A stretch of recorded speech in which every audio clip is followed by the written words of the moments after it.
বিক্রির আগেই উদ্ধার হলো কচ্ছপ। গ্রেপ্তার 2, চাঞ্চল্য জলপাইগুড়ির বেলাকোবায়। উদ্দেশ্য ছিল কচ্ছপ বিক্রির, কিন্তু সেই উদ্দেশ্য সফল আর হলো না। বিক্রির আগেই বেলাকোবা পুলিশের হাতে গ্রেপ্তার 2 জন ব্যক্তি। ঘটনাস্থলে বন দপ্তরের বেলাকোবা রেঞ্জের কর্মীরা তদন্তে। বন দপ্তর সূত্রে জানা যায়, ধৃত 2 জনের নাম দিলীপ ওরাও, নীলকান্ত রায়। দুজনের বাড়ি জলপাইগুড়ির বেলাকোবা সংলগ্ন এলাকায়। রবিবার মালিভিটা এলাকায় 3টি কচ্ছপ বিক্রির উদ্দেশ্যে তারা নিয়ে যায় কিন্তু আচমকাই সেখানে অপ্রত্যাশিতভাবে হাজির হয় বেলাকোবা ফাঁড়ির পুলিশ। ব্যাগ খুলতেই দেখা মেলে 3টি কচ্ছপের। ঘটনাস্থল থেকে ওই 2 জনকে আটক করে পুলিশ। এরপর খবর দেওয়া হয় বেলাকোবা রেঞ্জে। বেলাকোবা রেঞ্জের বনকর্মীরা এসে ঘটনাস্থল থেকে 2 জনকে গ্রেপ্তার করে কচ্ছপ 3টি উদ্ধার করে। পাচারকারীরা জানায়, এই কচ্ছপগুলো প্রথমে বিহার থেকে আসে শিলিগুড়িতে। এরপর সেখানে দামাদামি ঠিক হয়ে পুলিশ বনকর্মীর চোখের আড়ালেই উত্তরবঙ্গের বিভিন্ন জায়গায় তা বিক্রির উদ্দেশ্যে চলে যায়।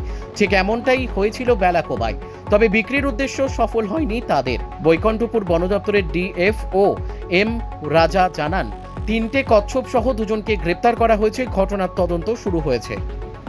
Bureau report, crime press, Bengal news. Nilkanta Ray. কতদিন থেকে করে ব্যবসা? এটা মোটামুটি হয়ে যাচ্ছে 2-3 বছর। কিসের ব্যবসা? কচ্ছপ।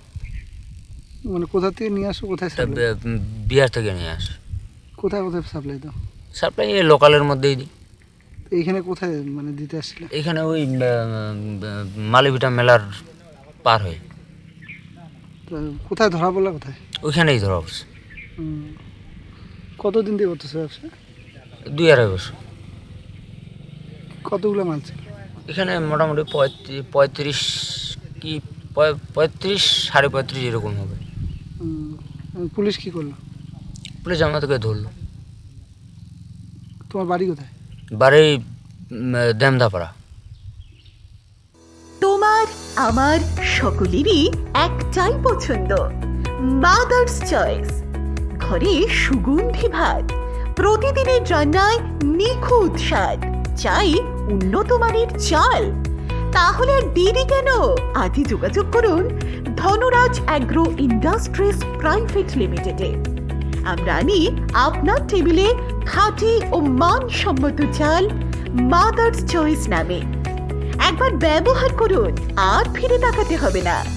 বিশ্বাসে গড়া গুণগত মানে সেরা মাদার্স চয়েস। মা যেমন চান, চাল তেমনই। যোগাযোগের জন্য এখনই কল করুন 8509752023 এই নম্বরে। মাদার্স চয়েস শুধুই সেরা নয়, সবার প্রথম পছন্দ।